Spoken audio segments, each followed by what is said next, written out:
साथ जुड़ चुके हैं। वीरेंद्र जी, शुक्रिया आपका। आज दोनों चरण का चुनाव हो गया है, तो पूरे उत्तर प्रदेश में अर्बन बॉडीज के इलेक्शंस के वोटिंग हो गई। 13 को काउंटिंग है। तो क्या रहा पहले और दूसरे चरण में, आपने क्या महसूस किया? कमियां क्या थी, अच्छी बात क्या थी, कौन कहाँ भारी दिख रहा है आपको?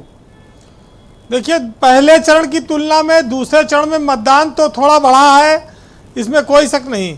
लेकिन ये बात जरूर है कि किस्मत की बात है कि आप पोलिंग बूथ पे जाएं और वहाँ वोटर लिस्ट में आपका नाम निकल आवे। ये कोई चमत्कार हो, अन्यथा बहुत सारे लोग पोलिंग बूथ से जाकर वापस लौटे, कहीं उनका नाम, उनके पिता का नाम, कहीं उनका फोटो गलत, और वो वोट नहीं डाल पाते। तो ये एक बड़ी समस्या रही है वोटर लिस्ट के साथ। और किस्मत के भरोसे अगर वोटर लिस्ट बनाई जा रही है और इस देश में चुनाव कराए जा रहे हैं, तो इस पर रोक लगनी चाहिए और इस पर मजबूती से काम होना चाहिए। मतदान का मतलब है जो मतदान के योग्य हैं, इच्छुक हैं, बूथ पर जाते हैं, उनको निराश ना लौटना पड़े। चुनाव तो आज समाप्त हो गया, परिणाम 13 तारीख को आएगा। लेकिन जिन लोगों ने चुनाव देखा, उनके सामने कल से फिर वही दाल रोटी का नया सवाल खड़ा होगा। अब ये उत्साह थोड़े दिन का था, वो उत्साह आज से समाप्त होता है। अब जो चिंता है वो ज़मीनी है, वो जीवन की जो मुद्दे हैं उन पर लौट के आना पड़ेगा। जहाँ तक बात देखी जाए तो चुनाव में हर बार की तरह, पहले की तरह ही मान सम्मान, अपमान, गुंडागर्दी, हिंदू मुस्लिम, जातिवाद, ये सब बहुत हावी रहा।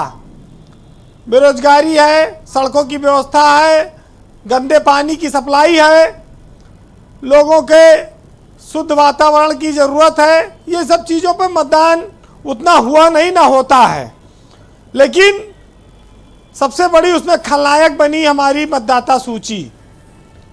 दारू मुर्गा पर जो कुछ दिन मौत चला, उनके लिए भी अब एक समस्या आ रही है कि आने वाले वक्त में महंगाई से लड़ना होगा, पैसों की ज़रूरत रहती है, काम ढूंढना होगा, तमाम परेशानियों से फिर रूबरू हो। देखिए, एक बात तो साफ है कि शहरी क्षेत्रों में बीजेपी का दबदबा है और मेयर की 17 सीटों में उसकी कोशिश है कि 17 जीती जाए और शायद वो जीत भी जाए।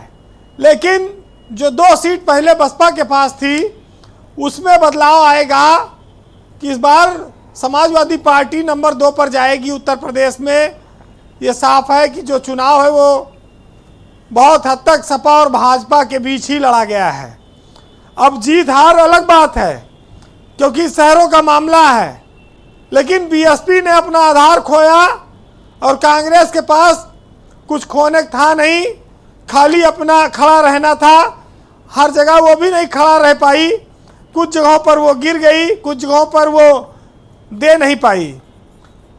हम लोग कहते हैं कि हमारा देश तरक्की कर रहा है, स्वाभाविक है, लेकिन हम मतदान नहीं कर पाते। क्या ऑनलाइन कोई व्यवस्था हो सकती है? क्या वोटर लिस्ट को आधार से लिंक किया जा सकता है? इन सब चीज़ों पर आने वाले दिनों में लोगों को सोचना होगा। देखिए, अतीक अहमद का जो प्रकरण हुआ, उसने बीजेपी को बड़ा सहारा, संजीवनी दी। बाकी जो बचा था उसमें कश्मीर और केरल स्टोरी भी आ गई, उसने भी बड़ा सहारा दिया और बीजेपी की नैया को पार लगाने में काफ़ी मदद करेगा। लेकिन एक चीज़ जान लीजिए ब्रजेश जी कि जब नगर निगम कंगाल है, पैसा नहीं है, और अगर बीजेपी मेयर नहीं जीता तो डबल इंजन की सरकार की मदद के बगैर तो एक झालर भी नहीं टांगी जा सकती नगर निगमों में। स्थिति बहुत खराब है। तो ये मजबूरी भी है कई बार लोगों की कि बीजेपी को चुनो तो कुछ नगर निगम जिंदा रहने की कोशिश कर सकता है, क्योंकि वो ऑटोनॉमस बॉडी कहने को है, मेयर के पास भी उतने अधिकार नहीं है। तो ये जो मुद्दा आता है, हाँ बता रहे थे, चाबी पकड़ाते हैं जब कोई गेस्ट आता है। बस हाँ, कोई शहर में वीवीआईपी आया तो प्रथम जिले का नागरिक बनके नगर का वो अपना चाबी दे आए, और वो चाबी भी उन्हें वही दिन देखने को मिलती है, उसके बाद फिर वापस चली जाती है सरकार के पास। ताला कहाँ लगा है कोई नहीं जानता। लेकिन देखिए, नाली, गंदगी, कूड़ा उठान, ये जो समस्याएं शहर की, इस पर वोट नहीं पड़ा। हर बरसात में जल भराव हो जाता है, इसको भी लोगों ने नज़रअंदाज किया। लखनऊ में तमाम सारी सड़कें हैं जिन पर हम लोग चलते हैं, महसूस करते हैं गड्ढे हैं, हेमा मालिनी के गाल की तरह चिकना नहीं बन पाई हैं, उस पर भी मतदान नहीं होता है।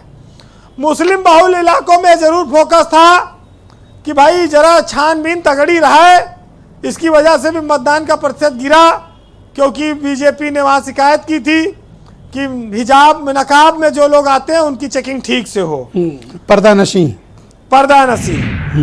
दूसरी बात यह है कि बीजेपी के पक्ष में जाता है कि उनके पास संगठन बड़ा है, उनके पास तैयारियां हैं, नेता ज़्यादा हैं, इसमें कोई शक नहीं। लेकिन अखिलेश यादव ने भी उनको पूरी टक्कर दी है। अब ये तो जीत हार तो समय बताएगा, लेकिन नगर निगम के चुनाव से हमने क्या सबक लिया इस पर जानने वाला कोई नहीं है, क्योंकि पूरी स्थिति फिर उसी तरह की है जैसे हर साल होती थी जी। चुनाव के बाद लोग खुद को ठगा महसूस करते हैं, क्योंकि उनको सब उन्हीं चीज़ों पर फिर आना है। तो ये तो देखिए, जब जब शासन सत्ता रहती है जिसकी, उस हाल में सरकारें चलती हैं। एक साहित्यकार ने लिखा है, सुनिएगा, कि हिंदुस्तान में क्या परिवर्तन कितना आएगा चुनाव दर चुनाव, उस पर सुनिएगा कि जब 100 में 70 आदमी नासाद हैं, तब दिल पर हाथ रखकर कहिए कि क्या देश आज़ाद है। और कोठियों से मुल्क के मेयार को मत आ किए, असली हिंदुस्तान तो फुटपाथ पर आबाद है। और जिस शहर में मुंतजिम अंधे हो जलवागाह के, उस शहर में रोशनी की बात बेबुनियाद है। और नई पीढ़ी की ये इच्छा है वही जजमेंट दे कि फलसफा गांधी का मौजू है या नक्सलवाद है। बहुत शुक्रिया आपका बीरेन जी, बहुत बहुत धन्यवाद हमारे साथ जुड़ने, अपने इनपुट और अपने एनालिसिस हमें उपलब्ध कराने के लिए। बहनों भाइयों,